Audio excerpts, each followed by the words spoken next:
Hello, my dear students. I welcome all of you in this lecture. This is lecture number 3rd. और इससे पहले हमने 2 lectures किए already, part 1 and part 2. जिस बच्चे ने वो नहीं देखी वो हमारे यूट्यूब चैनल पे अवेलेबल है, आप प्ले लिस्ट देख सकते हैं FA मॉडर्न हिस्ट्री. उसकी मैं उस प्ले लिस्ट की लिंक भी मैं प्रोवाइड करूँगी डिस्क्रिप्शन में, आप चेक कर लेना. ओके बच्चों, तो हमने कल पढ़ा था राउंड टेबल कॉन्फ्रेंस. 1930 में राउंड टेबल कॉन्फ्रेंस फर्स्ट हुई थी, उसके बाद 1931 में राउंड टेबल कॉन्फ्रेंस सेकंड हुई थी.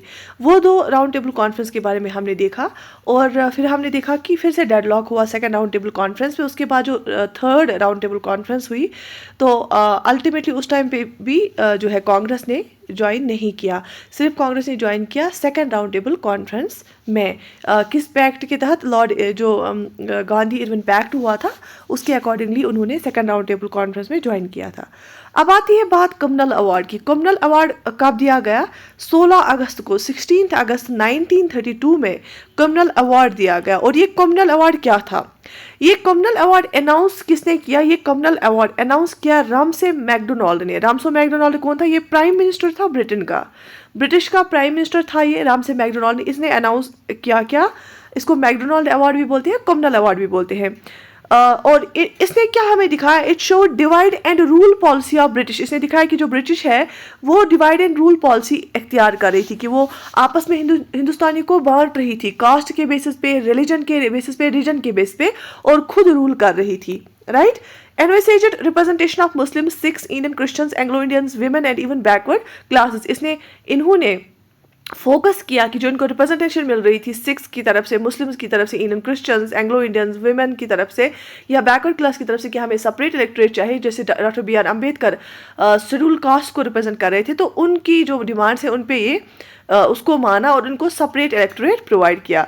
Gandhiji, who was in Yerwada jail at that time, started a fast unto death against it. जब ये रामसे मैकडोनाल्ड अवार्ड 16 अगस्त को, 16 अगस्त को अनाउंस किया गया 1932 में, उस टाइम पे गांधी जी कहाँ थे? यरवादा जेल में थे. और उन्होंने वहाँ पे फास्ट स्टार्ट किया. उन्होंने जो है भूख हड़ताल स्टार्ट की. उन्होंने बोला ये जो अवार्ड है ये बिल्कुल गलत एक चीज़ है, क्योंकि अगर हिंदूज जो लोअर कास्ट हिंदूज है उनको अवार्ड ये मिलेगा, सेपरेट इलेक्टोरेट मिलेगा, तो वो कभी भी अपर कास्ट हिंदूज के साथ फिर नहीं आ सकते हैं.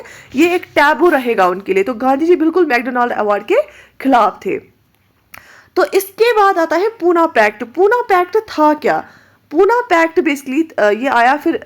मैकडोनाल्ड अवार्ड कब हुआ? अगस्त में उसको डिक्लेयर किया गया, अनाउंस किया गया 16 अगस्त को. और सितंबर में हुआ पूना पैक्ट 25 सितंबर को. 25 सितंबर 1932 को क्या हुआ? पूना पैक्ट हुआ. After the announcement of communal award and subsequent fast of Gandhiji, mass meeting took place almost everywhere. Political leaders like Madan Mohan Malviya, B.R. Ambedkar and M.C. Raja became active. तो जब इन्होंने सुना कि गांधी जी बिल्कुल खिलाफ है, किसके? मैकडोनाल्ड अवार्ड के खिलाफ है, तो हर जगह मीटिंग्स की गई. मदन मोहन मालवीय, B.R. अम्बेडकर और M.C. राजा जो है वो बहुत ही एक्टिव बने और उन्होंने बोला कि नहीं, ये अगर गांधी जी इसमें फास्ट में बैठे तो कुछ ना कुछ रास्ता निकालना है. Eventually Poona pact was reached and Gandhi ji broke his fast. फिर क्या हुआ? पूना पैक्ट किया गया और गांधी जी ने अपना जो फास्ट है वो तोड़ा ऑन द 6th डे, 6ठे दिन. फिर उसने 6 दिन तक उसने फास्ट लिया. 25 सितंबर 1932 को उन्हें फास्ट तोड़ा और वहां पे क्या हुआ? पूना पैक्ट हुआ. In this, the idea of separate electorate for the depressed class was abandoned, but seats reserved to them in the provincial legislature were increased. देखो, रामसे मैकडोनाल्ड अवार्ड जो था ना, उसने बहुत सारे सेक्शंस को क्या दिया था? एक सेपरेट इलेक्टोरेट दिया था. सेपरेट इलेक्टोरेट का मतलब होता था, जैसे मुस्लिम्स को सेपरेट इलेक्टोरेट मिला था, उसका मतलब है कि मुसलमान लीडर को सिर्फ जो कंटेस्ट करता है इलेक्शन उस सीट पे, उसको सिर्फ मुस्लिम ही वोट करेगा. ऑब्वियसली जब मुस्लिम ही वोट करेगा वो तो मुस्लिम लीडर को ही वोट करेगा, है ना. तो उसने बोला कि चलो अगर सिख को सेपरेट इलेक्टोरेट मिलता है तो ठीक है, मुस्लिम को मिलता है ठीक है, लेकिन अगर हिंदू को ही, शेड्यूल कास्ट को ही, लोअर कास्ट को ही सेपरेट इलेक्टोरेट देंगे, ये हिंदू से, मेजर हिंदू से अलग हो जाएंगे. तो ये डिवाइड कर रहे हैं हमारे समाज को, ये सही नहीं है. फिर पूना पैक्ट हुआ. पूना पैक्ट किस किस के बीच हुआ? महात्मा गांधी, मोहनदास करमचंद गांधी और B.R. अम्बेडकर के बीच हुआ. और उसमें उन्होंने बोला कि सेपरेट इलेक्टोरेट जो है उसका आइडिया छोड़ दिया जाए और इनके लिए ये जो जिस लोअर कास्ट है उनके लिए, डिप्रेस्ड कास्ट जिनको बोलते थे, उनके लिए रिजर्व की जाए ज़्यादा से ज़्यादा सीट्स, और जितनी रिजर्वेशन थी उससे भी बढ़ा दी गई. ठीक है. शाबाश। तो ये था पूना पैक्ट। इसके बाद थर्ड राउंड टेबल कॉन्फ्रेंस हुई, proved fruitless as most of the national leaders were in prison. तो थर्ड राउंड टेबल कॉन्फ्रेंस जो हुई 1932 में, तो उस टाइम पे मोस्ट ऑफ द जो लीडर्स थे, इंडियन पॉलिटिकल लीडर्स थे, वो जेल में थे और ये इसलिए इससे कोई नतीजा नहीं निकला। The discussions led to the passing of the government of India act 1935। जो 3 राउंड टेबल कॉन्फ्रेंस हुई, वहाँ पे एक फिर व्हाइट पेपर जारी किया गया, जिसके बेसिस पे क्या हुआ, जिसके बेसिस पे एक एक्ट आया जिसको हम बोलते हैं गवर्नमेंट ऑफ इंडिया एक्ट 1935। बच्चा लोग यहाँ पे याद रख लें, ये जो गवर्नमेंट ऑफ इंडिया एक्ट 1935 आया ना, ये किस एक्ट के बाद आया? 1919 वाले एक्ट के बाद आया। पहले क्या हमने देखा? 1909 वाला एक्ट, कम्युनल एक्ट, जिसने मुस्लिम्स को सेपरेट इलेक्टोरेट दिया। फिर उसके बाद 1919 एक्ट, जिसने डायर की लाई प्रोविंसेस में, और उसके बाद आया 1935 वाला एक्ट। लेकिन ये जो 1935 वाला एक्ट था ना, ये एक बल्कि एक्ट था, बहुत बड़ा एक्ट था। हमारा जो अभी प्रेजेंट कॉन्स्टिट्यूशन है ना, उसका स्ट्रक्चरल पार्ट यही है। स्ट्रक्चरल पार्ट हमारे कॉन्स्टिट्यूशन का गवर्नमेंट ऑफ इंडिया एक्ट 1935 से ही आता है। इसीलिए हमारा अभी वाला कॉन्स्टिट्यूशन भी बहुत बल्कि है, क्योंकि ये जो गवर्नमेंट ऑफ इंडिया एक्ट 1935 था, ये भी बहुत बल्कि था। और जो गवर्नमेंट ऑफ इंडिया एक्ट 1935 आया, इसने एबॉलिश की डायर की, जो 1919 वाले एक्ट ने डायर की लाई थी ना प्रोविंसेस में, रूल ऑफ 2, उसको एबॉलिश किया इसने, और प्रोविंसेस को ऑटोनॉमी मिली और वो डायर की वाली बात खत्म की गई। ठीक है, हमें एक्ट्स अलग से पढ़ेंगे, मैं आपको पढ़ाऊंगी अलग से एक्ट्स, किस एक्ट ने क्या क्या लाया। ठीक है, इसके बाद बात आती है डिमांड फॉर पाकिस्तान। 1930 में Iqbal suggested that the frontier province Baluchistan, Sindh, Kashmir to be made a Muslim state within the federation. Basically जो मोहम्मद इकबाल थे, जो पोइट थे, उन्होंने 1930 में बोला कि जो नॉर्थ वेस्ट फ्रंटियर प्रोविंस है, जो बलूचिस्तान है, सिंध है, कश्मीर है, इसको एक मुस्लिम स्टेट बना दिया जाए। ठीक है, क्योंकि जो वेस्टर्न साइड था तो इनको वहाँ पे ज़्यादातर मुस्लिम्स ही थे, तो इसने एक आइडिया दिया था। तो फिर चौधरी रहमत अली का नाम आप याद रख लेना। चौधरी रहमत अली ने टर्म दी पाकिस्तान, कब? 1923 में दी थी इसने पाकिस्तान वाली टर्म। किसने? चौधरी रहमत अली ने। Muhammad Ali Jinnah of Bombay gave it practicality. Muslim League first passed the proposal of separate Pakistan in Lahore session 1940. फिर मोहम्मद अली जिन्ना ने बहुत इसके लिए काम किया, और लाहौर सेशन में, जो कि कब हुआ? मुस्लिम लीग का जो लाहौर सेशन हुआ ना 1940 में, फिर सेपरेट पाकिस्तान जो है, इन्हें प्रपोजल पास किया कि हमें सेपरेट पाकिस्तान चाहिए। 1940 में लाहौर सेशन में इन्हें प्रपोजल सेपरेट पाकिस्तान का पास किया। ठीक है, इसके बाद बात आती है क्रिप्स मिशन की। किसकी? क्रिप्स मिशन की। क्रिप्स मिशन कब आया? 1942 में क्रिप्स मिशन आया। In December 1941 Japan entered the world war second and advance towards the Indian borders. दिसंबर 1941 में क्या हुआ? जापान ने वर्ल्ड वॉर सेकेंड ज्वाइन किया और इंडियन बॉर्डर्स की तरफ आया। By March 7, 1942 Rangoon fell and Japan occupied the entire south east Asia. Rangoon होता है जो आज का म्यांमार है, म्यांमार साइड, वो सारा कुछ जापान ने कनकर किया, और ये जो है पूरा साउथ ईस्ट एशिया जो है जापान के अंडर आ गया। ठीक है, इससे क्या हुआ? The British government was with a view to getting cooperation from Indians, sent Sir Stanford Cripps, leader of the House of Commons, to settle terms with the Indian leaders. तो जो ये सर स्टैनफोर्ड क्रिप्स था ना, ये basically वहाँ Britain का lower house का member था। ठीक है, तो सर स्टैनफोर्ड क्रिप्स को भेजा गया इंडिया, सो दैट कि इंडियन लीडर्स के साथ ये बात करे और वो इंडियंस को तैयार करे कि वो सेकेंड वर्ल्ड वॉर में ब्रिटिश की हेल्प करे। ठीक है, तो इसीलिए भेजा गया क्या? Cripps mission. क्रिप्स मिशन क्यों इसका नाम था? क्योंकि सर स्टैनफोर्ड क्रिप्स को लीड कर रहे थे, उसको भेजा गया इंडियन पॉलिटिकल लीडर से बात करने के लिए कि वो हेल्प करे ब्रिटिश की वर्ल्ड वॉर सेकेंड में। He offered a draft which propose dominion status to be grant after the war. तो उसमें क्रिप्स मिशन ने क्या बोला? उसने बोला वॉर खत्म होने के बाद, सेकेंड वर्ल्ड वॉर खत्म होने के बाद हम डोमिनियन स्टेटस देंगे इंडिया को। ठीक है, हिंदुस्तान को हम डोमिनियन स्टेटस देंगे। Rejected the Congress as it did not want to rely upon the future promises. Rejected by the Congress, लेकिन कांग्रेस ने रिजेक्ट किया। क्यों रिजेक्ट किया? कांग्रेस का मुतालबा था अगर इनको देना है इमीडिएट ट्रांसफर ऑफ पावर करे कुछ, ये नहीं कि वॉर के बाद डोमिनेंट स्टेटस देंगे, ऐसा हम बिल्कुल भी जो है एक्सेप्ट नहीं करेंगे। उसके बाद Gandhi ji termed it as a post dated cheque in a crashing bank. तो जब ये क्रिप्स प्रपोजल आया, गांधी जी ने क्या बोला? इसका जो क्रिप्स मिशन था ना 1942 वाला, इसने बोला था कि जब वार खत्म हो जाएगा फिर डोमिनियन स्टेटस मिलेगा। लेकिन अब वॉर खत्म होने के बाद फ्यूचर में बोला गया, तो गांधी जी ने बोला कि it's like a post dated check, और वो भी किस बैंक की चेक? क्रैशिंग बैंक की। तो याद रख लेना ये किसने बोला था statement, post dated cheque in a crashing bank. शाबाश। The revolt of 1942 and the quit India movement called the Wardha proposal and leaderless revolt. उसके बाद 1942 में 8 अगस्त 1942 में क्या हुआ, फिर क्विट इंडिया मूवमेंट स्टार्ट की गई, क्योंकि इन्होंने देखा कि जो क्रिप्स प्रपोजल भी आया इसमें भी कोई चीज़ देने के लिए थी नहीं ब्रिटिश के पास, ये बस बोले थी कि वॉर के बाद देखेंगे। तो इन्होंने 8 अगस्त 1942 को क्या स्टार्ट हुआ, क्विट इंडिया मूवमेंट हुआ स्टार्ट। और बेसिकली जब the resolution was passed on 8 August 1942 at Mumbai में क्विट इंडिया मूवमेंट का जो 8 अगस्त को 1942 को स्टार्ट किया गया, इसका रेजोल्यूशन पास किया गया। Gandhi ji gave the slogan do और डाई। गांधी जी ने क्या स्लोगन दिया, डू और डाई, कि इनने बोला हिंदुस्तानियों को आप जियो या मारो, एक ही बार सोचो हमें क्या करना, अभी करना है या नहीं करना है। तो 1942 में क्या हुआ, 8 अगस्त 1942 को क्विट इंडिया मूवमेंट स्टार्ट की गई। लेकिन जब 8 अगस्त को क्विट इंडिया मूवमेंट स्टार्ट की गई, ऑन 9 अगस्त को क्या हुआ, Congress was banned and it is important leaders were arrested. 9 अगस्त को कांग्रेस को बैन किया गया और जितने भी इसके इंपॉर्टेंट लीडर्स थे ना उनको अरेस्ट किया गया। तो फिर क्विट इंडिया मूवमेंट एक लीडरलेस मूवमेंट थी, ये मास मूवमेंट थी, लोगों ने खुद से फिर लीड किया। The arrest provoked indignation among the masses and there being no program of action the movement became spontaneous and violent। अब जब सारे लीडर्स को अरेस्ट किया गया, लोगों को बहुत गुस्सा था लोगों के अंदर, तो इसलिए वो इन्होंने वायलेंस भी क्रिएट हुई, एकदम से एक लोग बाहर आ गए इसके सपोर्ट में। Violence spread through the country, पूरी कंट्री में वायलेंस फैल गई। The movement was however crashed, लेकिन गवर्नमेंट ने बहुत ज़्यादा दबाव डाला और इस मूवमेंट को क्रैश किया। यहाँ तक क्लियर हुआ। इसके बाद बात करते हैं, आपने सुना होगा मॉडर्न हिस्ट्री में आपने पढ़ा होगा इंडियन नेशनल आर्मी के बारे में। इंडियन नेशनल आर्मी जो है उसको फाउंड किया रास बिहारी बोस ने विद कैप्टन मोहन सिंह। ठीक है, इंडियन नेशनल आर्मी को फाउंड किया रास बिहारी बोस ने और उसके साथ कौन था, कैप्टन मोहन सिंह था। Subhash Chandra Bose secretly escaped from India in January 1941। Subhash Chandra Bose चुप करके इंडिया से भाग गए। ठीक है, और ये कहाँ पहुंचे, ये बर्लिन पहुंचे। कहाँ पहुंचे, बर्लिन पहुंचे। इन जुलाई 1941 में सुभाष चंद्र बोस यहाँ से भाग गए और कहाँ पहुंचे, बर्लिन पहुंचे। जुलाई 1943 में उसने क्या किया, he joined the Indian National Army at Singapore.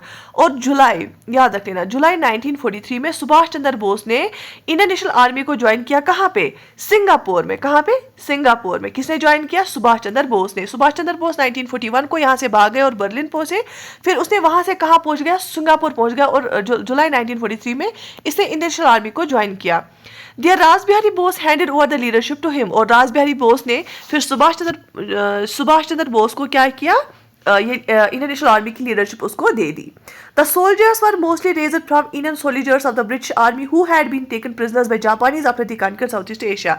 अब आप बोलोगे कि वहां पे उस आर्मी में किसने ज्वाइन किया, जब जापान ने वहां से बहुत जमीन जीती, वहां साउथ ईस्ट एशिया में पूरा अपना कंट्रोल लिया, तो जो ब्रिटिश के साथ इंडियन सोल्जर्स वहां पे ब्रिटिशर्स ने लिया था इंडियन सोल्जर्स को वहां पे जंग लड़ने के लिए, वो जापानीज आर्मी ने उनको प्रिजनर्स बना दिया था, उनको जेल में डाला था जब उन्होंने जीता जापान ने वहां पे।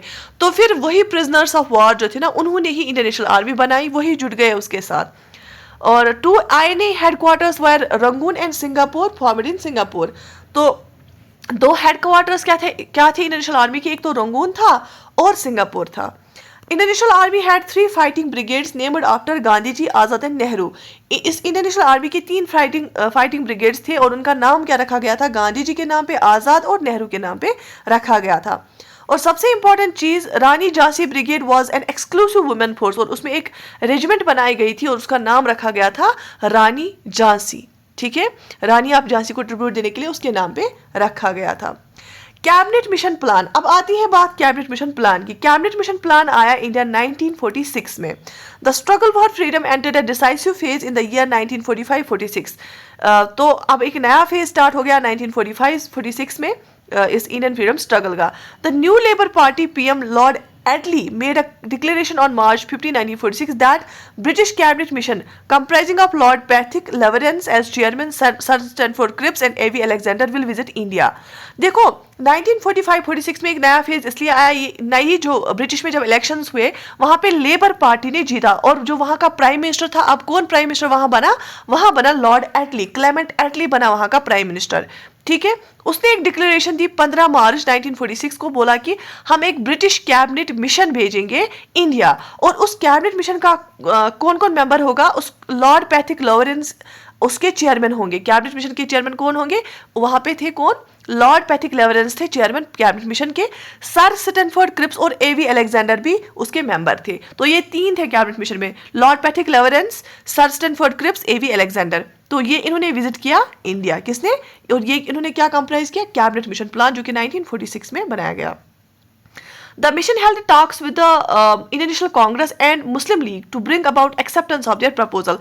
तो इस कैबिनेट मिशन ने किससे बात की, इसने जो है कैबिनेट मिशन ने इंडियन नेशनल कांग्रेस से और मुस्लिम लीग से बात की, बोला कि आप डिसाइड करो आप क्या करना है, क्योंकि कांग्रेस और मुस्लिम लीग के बीच में आपस में भी रिफ्ट था।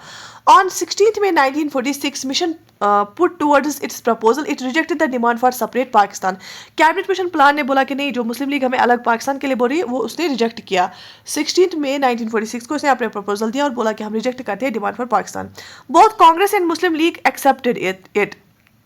ठीक है, तो कैबिनेट मिशन प्लान फिर लास्टली फाइनली दोनों ने एक्सेप्ट किया, कांग्रेस ने भी और मुस्लिम लीग ने भी। फॉर्मेशन ऑफ इंटरिम गवर्नमेंट 2 सितंबर को 1946 में एक इंटरिम गवर्नमेंट बनाई गई। 2 सितंबर 1946 based on cabinet mission plan and interim government consisting of Congress nominees was formed on 2 September 1946। Jawaharlal Nehru was just vice president and governor general remained as just president. 2 सितंबर 1946 को इस mission cabinet mission plan के basis पे एक interim government बनाई गई, जिसमें Congress nominees थे as members और जवाहरलाल नेहरू को बनाया गया वाइस प्रेसिडेंट। अब प्रेसिडेंट कौन था इस इंटरिम गवर्नमेंट का, जो हमारा गवर्नर जनरल था उस टाइम पे, उसको प्रेसिडेंट बना दिया गया। ठीक है, जिन्नाज डायरेक्ट एक्शन रेजोल्यूशन, देखो डायरेक्ट एक्शन रेजोल्यूशन कब दिया गया, कब स्टार्ट किया जिन्ना ने, 16 अगस्त को। 16 अगस्त 1946 को डायरेक्ट एक्शन रेजोल्यूशन प्रोवाइड किया जिन्ना ने। Jinnah was alarmed at the results of elections because the Muslim League was in danger of being totally eclipsed in the constituent Assembly. जो इलेक्शन रिजल्ट्स हुए थे तो इनको लगा कि हमें कुछ करना है, हमें अलग पाकिस्तान के लिए कुछ भी करना है।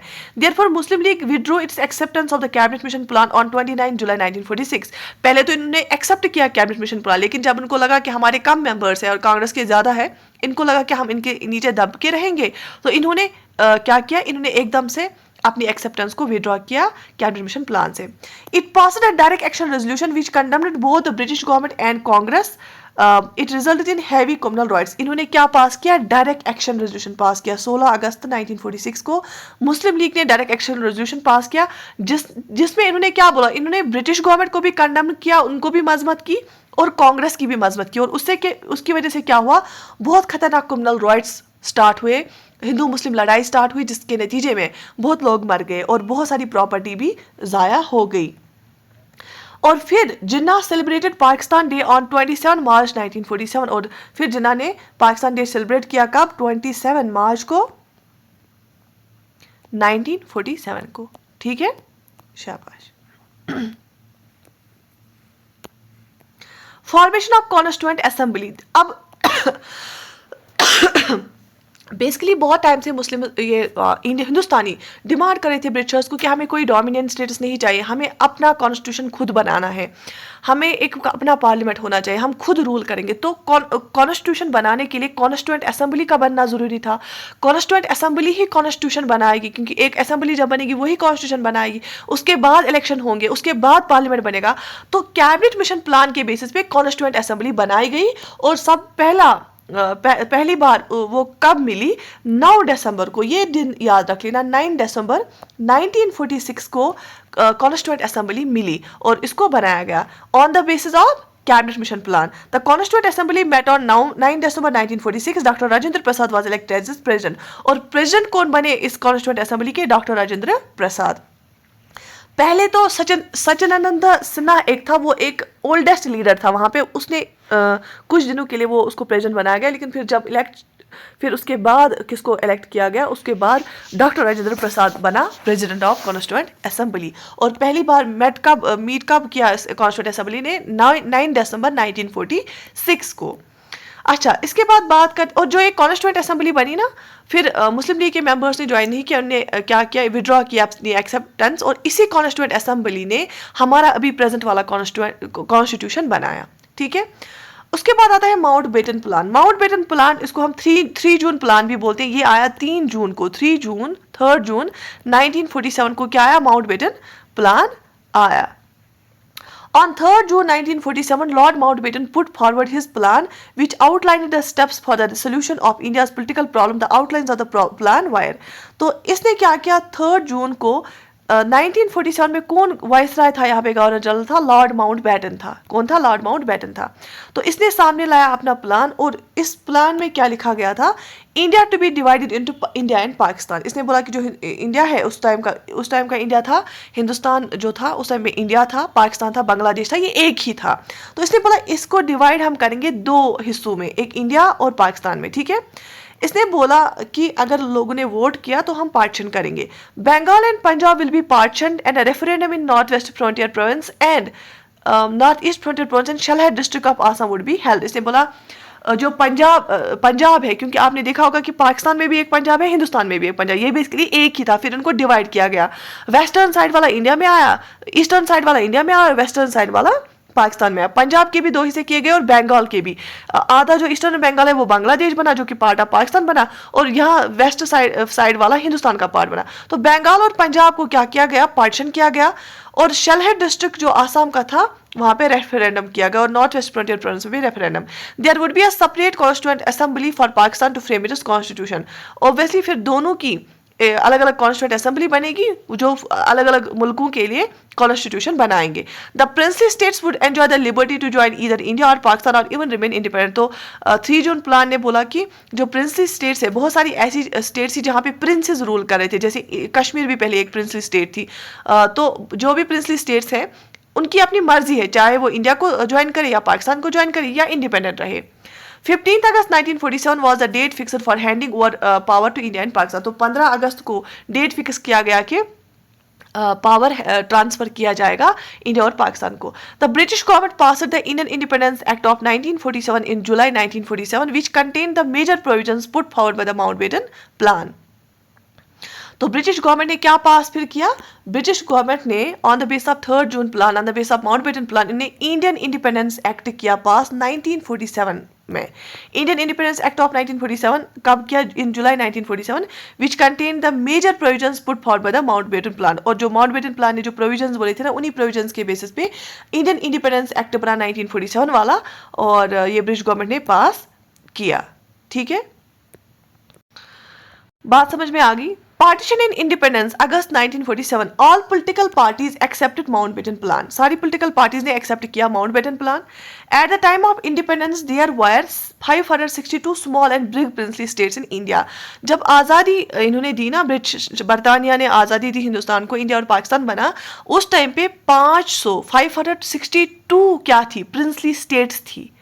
562 प्रिंसली, छोटी छोटी प्रिंसली स्टेट थी, कुछ बड़ी थी कुछ छोटी थी, जिनको प्रिंसेस रूल करे थे, जिनको जो ब्रिटिश के अंडर नहीं थी, जो ब्रिटिश के इनडायरेक्ट रूल के अंडर थी।